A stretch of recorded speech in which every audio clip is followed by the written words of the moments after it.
Part 2 of Zack Snyder's Star Wars movie that's totally not a Star Wars movie, dropped on Netflix about a week ago. Managed to watch it a couple of nights ago. Let's get into it.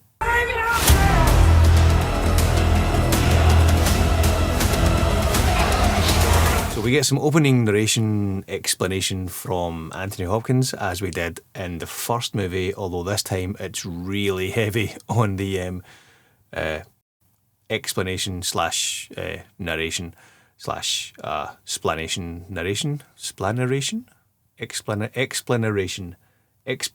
narration explanation. Gives you a big recap on what happened in part 1. It's a lot of info to take in. There's a lot of names dropped there, and even though I'd seen part 1, I'm trying to remember, wait, which name is that? Who is that again? So right off the bat, there's that. Part 2 picks up pretty much where part 1 left off. Our merry band of ragtag space cowboy freedom fightery type guys, led by Sofia Boutella. What's her name again? Can't even remember. They're winding down. They think they've defeated the big bad guy, played by Ed Skrein.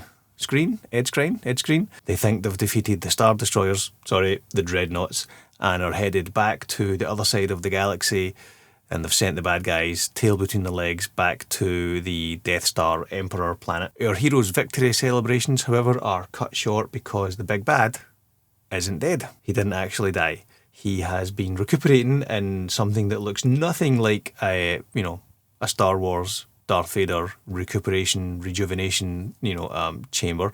He's healing up in that, and once he is healed, he's going to be back, bigger and badder and eviler than ever before. That sets up the plot of Rebel Moon Part 2.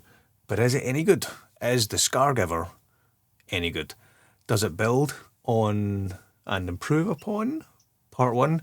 Or does it double down on the negative aspects of Part 1 and being all style and no substance? And yeah, unfortunately, it's the latter. The biggest flaw of this movie for me is the wooden dialogue. Oh my God, it's really bad at times. The way the movie is staged and plotted, and the dialogue that the characters have, like there's a scene where all of our heroes sit around the dinner table, or the drinking table, and they just they each have their own flashback where they each talk about their history and a scene, or a moment or an event in their life that kind of shaped them into the character that they are. Now it starts with one of them, and then it goes on to the other one, and then it pretty much goes round the table, and it's like, this is pretty on the nose, guys. Subtlety is nowhere to be found. I mean, they say show, don't tell, but Zack Snyder, he does both. He shows and he tells, and when he tells it in pretty poor dialogue. I think he should stick to just showing. He's a visual stylist. His movies are visually stunning always, but I think whenever it's a story that he's came up with himself, it's not great. Sucker Punch, yeah, that's probably an example. Visually stunning, but the story and specifically the dialogue is not great. I think his best work comes when he's working from other source material, or when someone else has written the script. His first movie, the Dawn of the Dead remake, really good. 300, Watchmen, obviously they're based on existing graphic novels, so the story and the dialogue to a large part was already there, so that's not an issue. A movie like Rebel Moon, especially Part 2, and Sucker Punch, when he's coming up with his own story and his own dialogue, it's just not good. The final battle in this movie kind of felt rushed and unearned. Like there's a hero moment that feels like it came out of nowhere. I'm guessing it might be better explained and better set up in the director's cut that's been touted and been promised.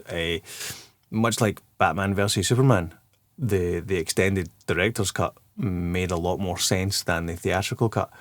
But if you can't make it make sense in the original cut, then there's issues with that in general. The acting across the board is fine. I don't think anyone comes across particularly bad. No one comes across particularly amazing either. Ed Skrein does a lot with the little that he's given, especially considering, I'm sure I heard in a podcast that they were chatting about, I think it might have been the Empire Film podcast, he was only cast something like a week before filming started, or something like 10 days before filming, and he was dropped in at the deep end. So he does a good job with that, playing what could be considered a one-dimensional villain. Sophia Boutella, she's okay, but she seems to be lacking something of an it factor, I suppose. The supporting cast all does fine. In fact, they probably fare better than the two leads. Jaemin Honsoo, he's good.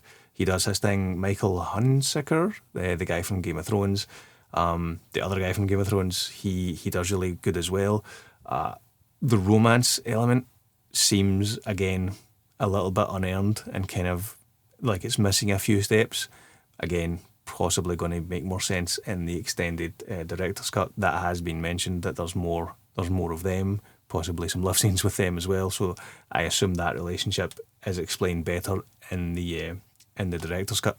The final act scenes, the cross-cutting between the space battle, the ground battle, and the fight on the ship, very reminiscent of Star Wars. It's very reminiscent of Return of the Jedi.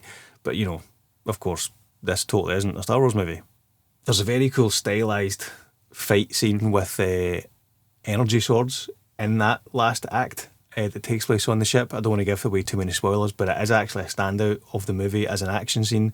It's brilliant, but it's very, I don't want to say obvious, but you can totally see how that might have been originally conceived as a lightsaber fight, which only goes to kind of further emphasise, man, that would have been cool if it actually was set in the Star Wars universe and maybe the script had like one or two more passages from one or two more seasoned writers who are more subtle with their dialogue, because the end fight scene, the choreography of it and the staging of it is really cool.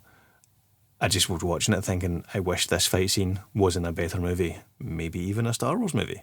The rebel fleet, the evil space soldiers, the laser energy swords, small farming planets, androids with British accents. Yeah, it's totally not a Star Wars movie. Side note, the robots in this are called Jimmies. I'm Jimmy, so I'm claiming points for that. So I'm going to go with 4 out of 10 for Rebel Moon Part 2, The Scargiver.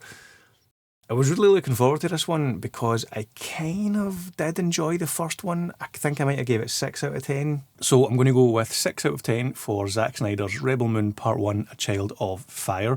In hindsight, that might have been a little bit generous now that I've seen Part 2. I'm not even sure if I will watch the extended cuts when they come out because I really didn't have a good time with Rebel Moon Part 2, unfortunately. I'm a Zack Snyder fan.